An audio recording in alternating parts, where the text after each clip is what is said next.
दोस्तों, आज मैं आप लोगों को तिरुपति बालाजी के कुछ ऐसे रहस्य बताने जा रही हूँ जिसे सुनकर आप हैरान हो जाओगे।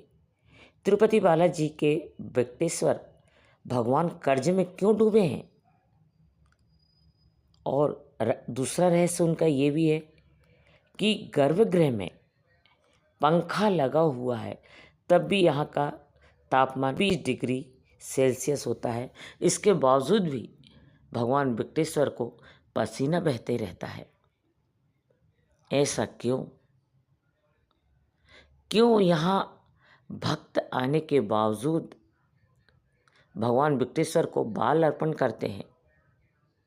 ऐसी कितनी रहस्यमयी घटनाएं हैं जो तिरुपति बालाजी में सुनने को मिलती है। जानते हैं आखिर तिरुपति बालाजी के ऐसे कौन कौन से रहस्य हैं? दोस्तों, यही भी एक बहुत बड़ा रहस्य है। तिरुपति बालाजी के सामने बिना बाती बिना घी के 1000 सालों से दीपक जल रहा है। आखिर ऐसा क्यों? भारत के राज्य आंध्र प्रदेश का तिरुपति बालाजी मंदिर, जिसे दुनिया का सबसे अमीर मंदिर माना जाता है, इस मंदिर में हर महीने 300 से 400 करोड़ का दान आता है और इस मंदिर की कुल संपत्ति 5 लाख रुपए करोड़ है, जो दुनिया के कई देशों की बजट से भी कई ज़्यादा है। मंदिर के पास 11 टन से अधिक सोना जमा है, जिसमें 1000 किलोग्राम का स्वर्ण मुकुट और 2.5 टन के आभूषण, हजारों सोने के आभूषण शामिल है। लेकिन इतना ज़्यादा संपत्ति होने के बावजूद भी यहाँ के भगवान वेंकटेश्वर को कर्ज में क्यों डूबा हुआ कहते हैं? यह मंदिर भारत का एक ऐसा मंदिर है जो अपने अनसुने और चौंकाने वाले रहस्यों के लिए प्रसिद्ध है। यहाँ ऐसा चमत्कार होते हैं जो विज्ञान और मानव सोच से परे हैं। यह मंदिर भगवान विष्णु के एक अवतार वेंकटेश्वर को समर्पित है और कहा जाता है कि यहाँ जो मूर्ति है वह खुद से प्रकट हुई है। इस मूर्ति के रहस्य भी चौंकाने वाले हैं। मंदिर के गर्भगृह में हमेशा पंखा चलता रहता है, जिस कारण यहाँ का तापमान हमेशा 20 डिग्री सेल्सियस ही होता है। इसके बावजूद वेंकटेश्वर भगवान की मूर्ति से हमेशा पसीना बहता रहता है, जिसे पुजारी थोड़ी थोड़ी देर में पोंछते रहते हैं। और साथ ही जब इस मूर्ति को चंदन का लेप से नहलाया जाता है तो इसकी छाती पर माता लक्ष्मी की आकृति दिखती है। तो क्या है सच्चाई? क्यों यह मूर्ति इतनी चमत्कारी है?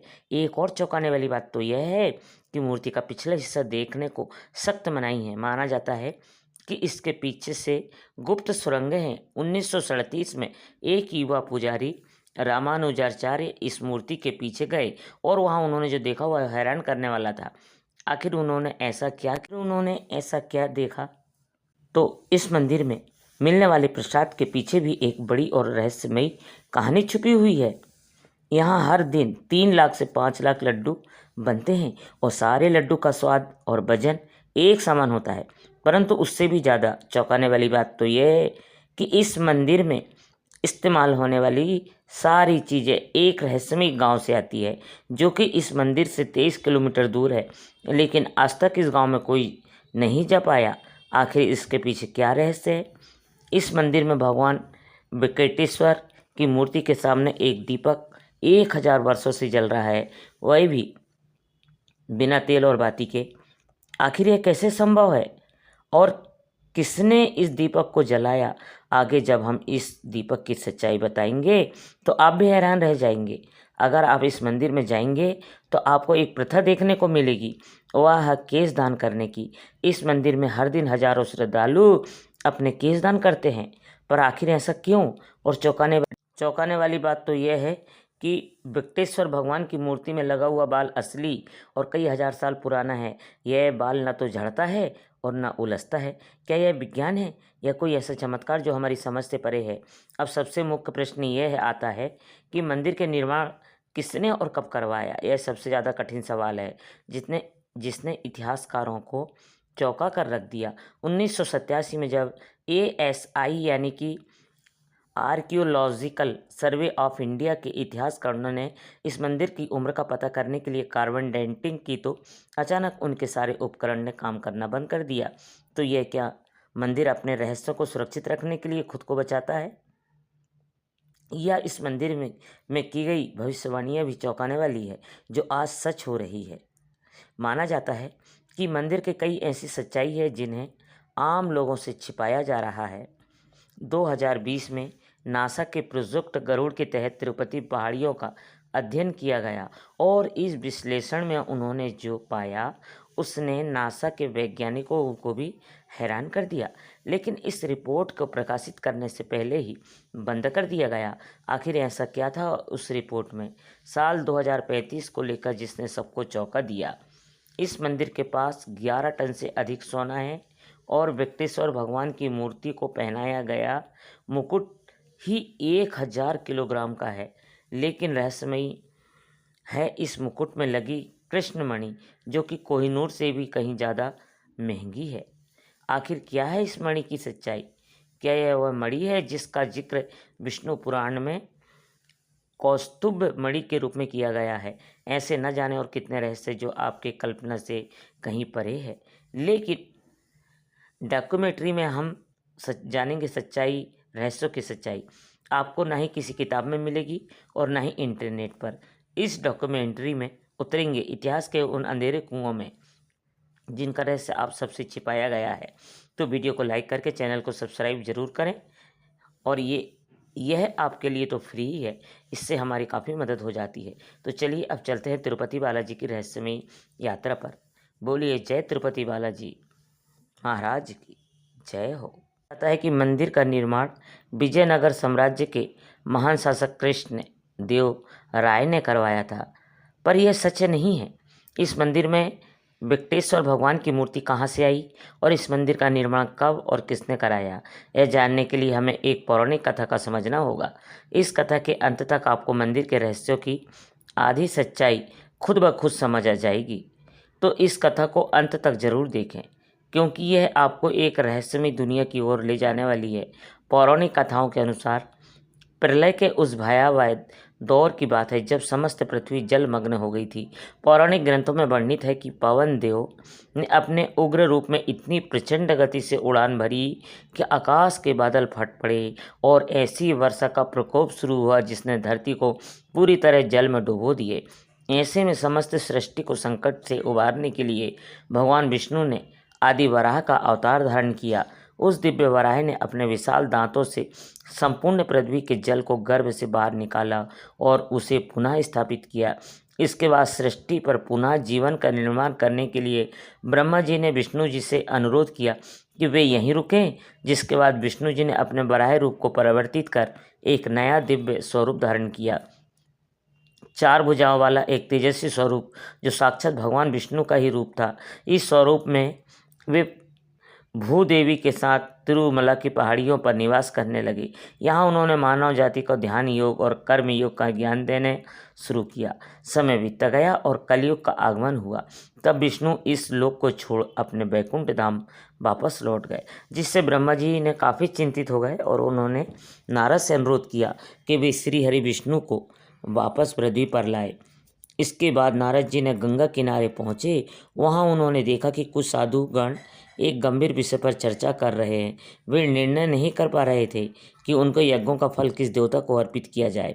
तब मुनि के सुझाव पर महर्षि भृगु ने त्रिवेद की परीक्षा लेने का निश्चय किया। सबसे पहले वे ब्रह्मा जी के पास गए, पर उस समय ब्रह्मा जी अपनी सृष्टि का निर्माण कार्य में व्यस्त थे, जिससे महर्षि काफ़ी क्रोधित हुए और वहाँ से चले गए। इसके पश्चात महर्षि शिव जी के पास पहुँचे। भगवान शिव ने जैसे ही महर्षि भृगु को देखा तो प्रसन्न होकर उनका आलिंगन करने के लिए आगे बढ़े, किंतु भृगु ने उनके आलिंगन को स्वीकार करने से इनकार कर दिया और कहा, हे महादेव, आपने सदैव ही धर्म और वेदों का मर्यादाओं का उल्लंघन किया है। आप दुष्ट राक्षसों और असुरों को ऐसे वरदान देते हैं जिससे संपूर्ण सृष्टि को संकटों का सामना करना पड़ता है, इसलिए मैं आपका आलिंगन स्वीकार नहीं कर सकता। यह सुनकर शिव क्रोधित उठे, किंतु माता पार्वती ने उन्हें शांत कर दिया। अंत में महर्षि भृगु वैकुंठ पहुँचे, जहाँ भगवान विष्णु शयन कर रहे थे और देवी लक्ष्मी उनके चरण दबा रही थी। भृगु ने क्रोध में आकर भगवान विष्णु को छाती पर जोरदार लात मारी, किंतु विष्णु ने शांत भाव से उठकर न केवल महर्षि से क्षमा मांगी, बल्कि उनके चरण दबाने लगे और पूछा, महर्षि, आपके कोमल चरणों को मेरे कठोर हृदय से चोट तो नहीं लगी? भगवान विष्णु की इस अद्भुत विनम्रता और सहनशीलता को देखकर महर्षि भृगु अत्यंत प्रसन्न हुए और उन्होंने घोषणा की कि अब वे सभी यज्ञों का फल केवल भगवान विष्णु को ही प्राप्त होगा। इस घटना के बाद श्री हरि विष्णु ने तो भृगु को क्षमा कर दिया, पर इस अपमान से माता लक्ष्मी काफी क्रोधित हो उठी। इन्हें अपने पति का यह अपमान सहन नहीं हुआ और उन्होंने भगवान विष्णु से भृगु ऋषि को श्राप देने के लिए कहा, परंतु विष्णु तो धैर्य और क्षमा के सागर थे, इसलिए उन्होंने ऐसा नहीं किया। इसके परिणाम स्वरूप माता लक्ष्मी ने वैकुंठ लोक का त्याग कर दिया और तपस्या करने धरती लोक पर आ गई। वे कोल्हापुर नामक स्थान पर ध्यान करने लगी। इस बात से विष्णु जी अत्यंत दुखी हो गए।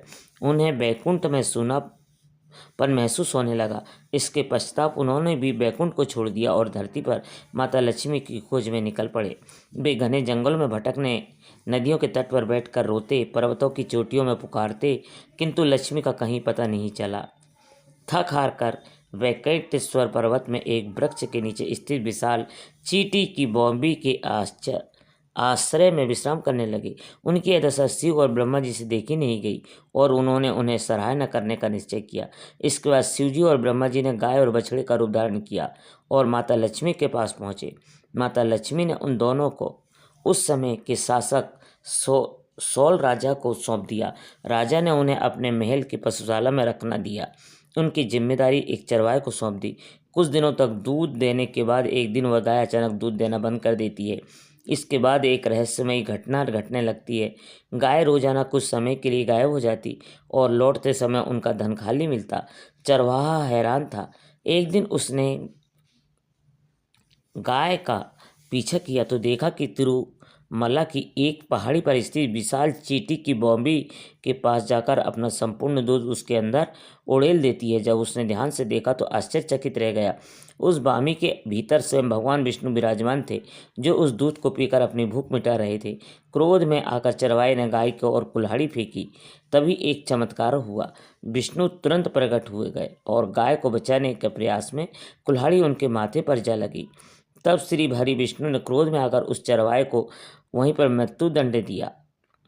जब यह बात राजा को पता चली तो वे तुरंत वहां पहुंचे। तब विष्णु ने क्रोध में कहा, सेवक के पाप में उसके स्वामी का भी बराबर का हिस्सेदारी होती है। इस कारण मैं तुम्हें श्राप देता हूँ कि तुम अपना बचा हुआ जीवन राक्षस की भांति व्यतीत करोगे। इस श्राप को सुनकर राजा अत्यंत भयभीत हो गए और उन्होंने विष्णु जी से क्षमा याचना की। तब विष्णु जी का क्रोध शांत हुआ और उन्होंने राजा को वरदान देते हुए कहा, हे राजन, तुम्हारा अगला जन्म आकाश राजा के रूप में होगा। तुम्हारी एक पुत्री होगी जिसका नाम पद्मावती होगी और उसका विवाह मेरे वैकुंठेश्वर स्वरूप से होगा। फिर राजा चोल का आकाश राजा के रूप में पुनरावर्तित हुआ और उनके घर पद्मावती नाम की एक सुंदर कन्या का जन्म हुआ और उसी वक्त भगवान विष्णु ने भी वकुला नामक साध्वी के घर श्री निवास रूप में जन्म लिया, जो कि गरीब परिवार से आते थे। अब धीरे धीरे दोनों की उम्र बढ़ने लगी और देखते ही देखते वे शादी के लायक हो गए। एक दिन पद्मावती अपने कुछ सखियों के साथ वन में घूम रही थी। उसी वक्त अचानक एक गुस्से से तिलमिलाया जंगली हाथी बड़ी ही तेजी से उनकी ओर बढ़ा। वे काफ़ी डर गई, लेकिन तभी वहां श्रीनिवास आ पहुंचे और उन्होंने उसकी रक्षा की। इससे पद्मावती काफ़ी प्रभावित हुई और दोनों ने एक ही नज़र में एक दूसरे को पसंद कर लिया। यह बात पद्मावती ने अपने पिता आकाश राजा को बताई। शुरू में तो उन्होंने साफ मना कर दिया, क्योंकि श्रीनिवास काफ़ी निर्धन परिवार से थे। पर रात में राजा आकाश के सपने में आकर विष्णु भगवान आए और उन्होंने अपने वरदान के बारे में बताया, जिसके पश्चात राजा आकाश श्रीनिवास और पद्मावती का विवाह के लिए मान गए। लेकिन जब दोनों का विवाह हुआ तब एक शर्त रखी गई कि वर पक्ष को वधु पक्ष को कुछ धनराशि देनी होगी। परंतु निवास तो काफ़ी गरीब थे, जिस कारण उन्होंने धन के स्वामी कुबेर से कुछ धन उधार लिया और उन्होंने कुबेर से यह वादा किया कि वह यह धन कलयुग के अंत तक चुका देंगे। और इसी कारण आज भी श्री वेंकटेश्वर को कर्ज में डूबा हुआ माना जाता है और यहाँ आने वाले श्रद्धालु अपनी कमाई का कुछ हिस्सा भगवान को दान करते हैं, ताकि वे उनका कर्ज जल्द से जल्द चुका सके। आगे इस कथा के अनुसार जब श्रीनिवास और पद्मावती का विवाह हो जाता है, तब इस बात का पता माँ लक्ष्मी को चलता है। तो वह इस बात पर विश्वास नहीं कर पा रही थी कि उनके स्वामी ने किसी और कन्या के साथ विवाह कर लिया है, जिसके पश्चात पद्मावती और माता लक्ष्मी में विवाद हो गया। यह विवाद काफ़ी ज़्यादा बढ़ गया, जिसके बाद श्रीनिवास ने अपने आप को मूर्ति में बदल लिया और यही मूर्ति आज तिरुपति बालाजी में श्री विकटेश्वर के रूप में पूजी जाती है। तो दोस्तों, ये थी आज की कहानी। आखिर क्यों